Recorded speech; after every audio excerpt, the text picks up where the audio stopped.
بسم اللہ الرحمن الرحیم۔ محترم سامعین، آج میں آپ لوگوں کے سامنے اس جلیل القدر اور عظیم المرتب اور رفیع الشان ہستی کے تذکرے کی سعادت حاصل کر رہا ہوں، جو اگر ایک طرف تاریخ انسانی کا سب سے بڑا ہمدرد، سب سے بڑا غمخوار، سب سے عظیم محسن ہے، تو دوسری طرف تاریخ ظلم و جور کا سب سے زیادہ ستم زدہ، سب سے زیادہ مظلوم و مکروب بھی ہے۔ ہاں، آج میں اس محسن اعظم کی داستان دلخراش اور قصہ دل نواز سناؤں گا۔ حضرات، آپ کو اچھی طرح معلوم ہے کہ 6 صدی عیسوی میں عالم انسانیت سسک رہا تھا، گلشن ارضی پر ماتم کدا بنا ہوا تھا، فضائے کائنات پر ظلم و عدوان کی تیرہ و تار گھٹاؤں کی حکمرانی تھی، ہر طرف ظلم و جبر اور جبر و تشدد کی تند و تیز ہوائیں چل رہی تھیں، ہر سمت نفرت و عداوت کے شعلے بھڑک رہے تھے، کمزوروں پر ظلم و ستم کے پہاڑ توڑے جا رہے تھے، معصوم بچیوں کو زندہ درگور کیا جا رہا تھا، مظلوم عورتوں کو جانوروں سے بھی بدتر سمجھا جاتا تھا، غرضے کے انسان وحشی درندہ بن چکا تھا، اور انسانیت تباہی و بربادی کے آخری نشان تک پہنچ چکی تھی کہ اچانک رحمت خداوندی جوش میں آئی اور عرب کے تپتے ہوئے صحرا میں اس نبی امی کا ظہور ہوا جو سارے عالم کا درد اپنے دل میں سمیٹے ہوا تھا۔ خنجر چلے کسی پہ تڑپتے ہیں ہم امیر کا حقیقی مصداق تھا، جو انسانیت کا غمخوار، مظلوموں کا مددگار، یتیموں کا والی، غلاموں کا مولا تھا۔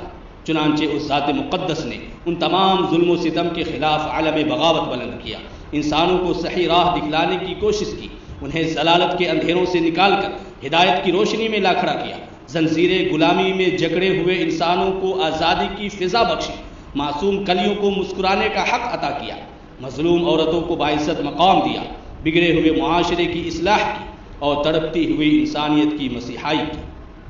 حضرات، ایسی عظیم ہستی، ایسی مقدس ہستی، ایسی بابرکت ہستی، ایسی پاکیزہ ہستی اس قابل تھی کہ انہیں سینے سے لگایا جاتا، انہیں پلکوں پہ بٹھایا جاتا، ان کے پاکیزہ جذبات کا احترام کیا جاتا، ان کے مقدس پیغام کو سمجھا جاتا، اس کی بے چینی اور طرب کو محسوس کیا جاتا، مگر یہ خود غرض دنیا، انسانیت کی دشمن دنیا، ظلمت کی پرستار دنیا، وحشت و بربریت کی ماری ہوئی دنیا، انسانیت و شرافت کی قاتل دنیا یہ کیوں کر برداشت کر سکتی تھی؟ اسے کیوں کر صبر و شکیبائی ہو سکتی تھی؟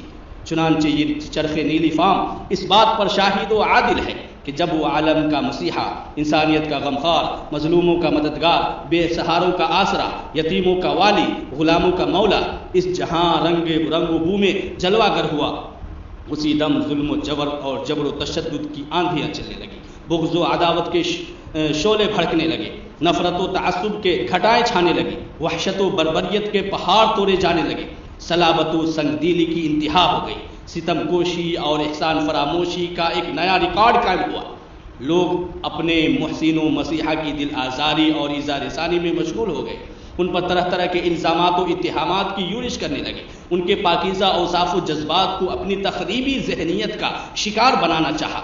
ایک طرف تنہا آپ کی ذات اقدس تھی تو دوسری طرف سارے شیطانی چیلے اور طاغوتی لشکر تھے، یہ بدباطل کبھی بھی موقع اپنے ہاتھ سے جانے نہ دیتے تھے، ہمہ دم ان کی یہی کوشش اور خواہش رہتی تھی کہ آپ صلی اللہ علیہ وسلم کو کس طرح نقصان پہنچایا جائے اور کس طرح پر تکلیف دیا جائے۔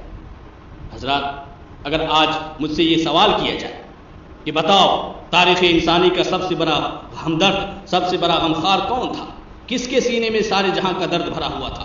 کس نے انسانیت کو حیات نو بخشی تھی؟ تو میں کہوں گا وہ نبی اکرم، شفیع اعظم، رحمت عالم صلی اللہ علیہ وسلم ہے۔ اور اگر مجھ سے یہ سوال کیا جائے کہ بتاؤ تاریخ ظلم و جبر اور جبر و تشدد کا سب سے زیادہ مکروب اور مظلوم کون تھا؟ کس کو سب سے زیادہ تکلیفیں دی گئیں؟ کس کو سب سے زیادہ اذیتیں پہنچائی گئی؟ تو میں کہوں گا وہ حضور اکرم، محسن اعظم، فخر دو عالم صلی اللہ علیہ وسلم ہے۔ حضرات، کیا یہ تاریخ انسانی کی عجیب ستم ظریفی نہیں ہے؟ کیا یہ دامن انسانیت پر بدنما داغ نہیں ہے؟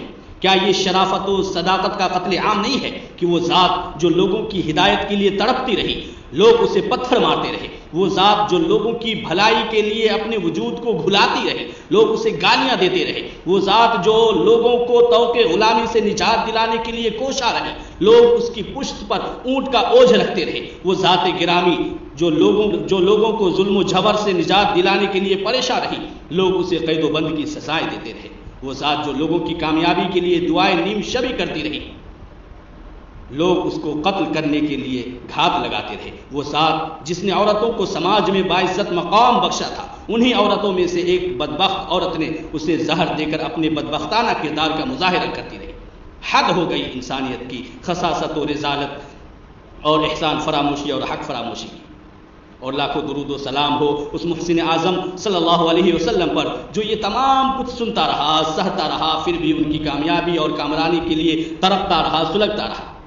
اور جائے افسوس، صد افسوس اور مقام حیرت و تعسف ہے کہ آج بھی روشن خیالی کا دعویٰ کرنے والی دنیا، خود کو مہذب کہنے والی دنیا، اپنے آپ کو ترقی یافتہ سمجھنے والی دنیا، نام نہاد اور وسیع المشربی کا جام پینے والی دنیا، یعنی درندگی اور طبیعت کو شرمندہ کرنے والی دنیا، مساوات کے نام پر نفرت کا زہر پھیلانے والی دنیا، تہذیب نبی کے نام پر بے حیائی اور بے غیرتی کو فروغ دینے والی دنیا، روشن خیالی کے نام پر ظلمت پھیلانے والی دنیا، آزادی نسواں اور جنسی آزادی کے نام پر مہلک ایڈز پیدا کرنے والی دنیا، بئی نجاست و غلاظت اس محسن اعظم اور مشفق بنی آدم پر طرح طرح کے الزامات و اتہامات کی یورش کر رہی ہے، اور آپ کی بابرکت اور مقدس ذات کو مطعون و مقذوف کرنے کی سرپرستی اور حمایت کر رہی ہے۔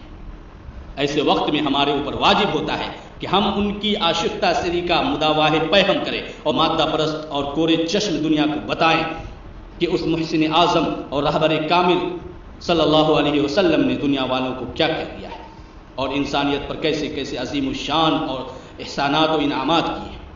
آج ان خوشہ چینیوں اور احسان فراموشوں سے پوچھنا چاہتا ہوں کہ بتاؤ، انقلاب دہر کا روح رواں وہ کون تھا؟ باعث تخلیق ہستی کن فکا وہ کون تھا؟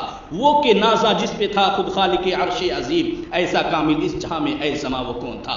ہاں، تم یہ کہہ سکتے ہو کہ تمہاری باتیں ہماری سمجھ میں نہیں آ رہی ہے کیونکہ ان کا تعلق روحانیت سے ہے، تو اے نیک اور مادیت کے پرستارو، بتاؤ جس نے سکان زمین کو عشق کا پرچم دیا، نفرتوں کے دشت میں پھر گلستہ وہ کون تھا؟ جس نے کلیوں کو عطا کی آب و تاب زندگی، بجلیوں کی زد پہ تھا جو باغباں وہ کون تھا؟ پتھروں کے زخم کھا کر بھی دعائیں جس نے دی، ایسا پھر شیریں سخن شیریں زباں وہ کون تھا؟ بتاؤ، اس آتی ہوئی انسانیت کی غمخواری کس نے کی؟ نفرت کی آندھیوں میں شمع الفت کس نے جلائی؟ مساوات کا علم کس نے بلند کیا؟ بتانے رنگ و خون پر تشنا کس نے جلایا؟ اخوت کی جہانگیری کس نے کی؟ اخوت کی جہانگیری کی بنا کس نے ڈالی؟ معصوم کلیوں کو مسکرانے کا حق کس نے عطا کیا؟ مظلوم عورتوں کو باعزت مقام کس نے دیا؟ گالیاں سن کر دعائیں کس نے دی؟ سنگ باروں کی ہدایت کے لیے کون تڑپا؟ انسانیت کے غم میں کون پگھلا؟ اپنے قاتل کی جاں بخشی کس نے کی؟ دشمن اعظم کے گھر کو دارالامان کس نے بنایا؟ بتاؤ اے ظالموں، بتاؤ، مذہبی اداروں میں شخصیت پرستی کے بجائے خدا پرستی کی بنیاد کس نے قائم کی؟ اعتقادیات میں توہمات کے بجائے حق کی بنیاد کس نے ڈالی؟ سائنس میں فطرت پرستی کے بجائے تسخیر فطرت کا سبق کس نے دیا؟ علمی دنیا میں خیال آرائی کے بجائے حقیقت نگاری کے طرف کس نے ڈالی؟ سیاسیات میں شہنشاہیت کے بجائے عوامی حکومت کا راستہ کس نے دکھایا؟ سماج کی تنظیم کے لیے ظلم کے بجائے عدل کی بنیاد کس نے ڈالی؟ بتاؤ، خاموش کیوں؟ ہاں، میں جانتا ہوں تمہارے پاس اس کا کوئی جواب نہیں ہے۔ سنو، تاریخ شہادت دیتی ہے کہ یہ تمام چیزیں انسانیت کو پیغمبر اسلام سے ملی ہے۔ آپ کے سوا کوئی نہیں جس کی طرف حقیقی طور پر ان کارناموں کو منسوب کیا جا سکے۔ دوسرے تمام انسان آپ کے انقلابی دھارے کو استعمال کرنے والے ہیں، نہ کہ خود اس کو وجود میں لانے والے۔ اور اے لوگو، مجھے یقین ہے اور اعتقاد محکم ہے کہ جب تعصب کی آندھیوں کا زور ٹوٹے گا، بغض و عداوت کے شعلے ٹھنڈے ہوں گے، جب انسانیت کو اپنے محسن کی تلاش ہوگی، جب انسانیت حقیقت کا متلاشی ہوگا، تو اسے اسلام کی صداقت و حقانیت تسلیم کرنی ہی ہوگی۔ اسے محسن اعظم کے آستانہ ناز پر جبین نیاز خم کرنی ہوگی، آپ کی خدمت اقدس میں گلہائے عقیدت پیش کرنے ہوں گے، آپ کی ذات بابرکت پر درود و سلام کی ڈالیاں نچھاور کرنی ہوگی، اور کم از کم اتنا تو کہنا ہی ہوگا، ہو لاکھوں سلام اس آقا پر، دل لاکھوں جس نے جوڑ دیے، دنیا کو دیا پیغام سکون، انسانوں کے رخ موڑ دیے۔ اس محسن اعظم نے الیاس کیا کیا نہ دیا ہے عالم کو، دستور دیا، منشور دیا، کئی راہیں دی، کئی موڑ دیا۔ وآخر الدعوانا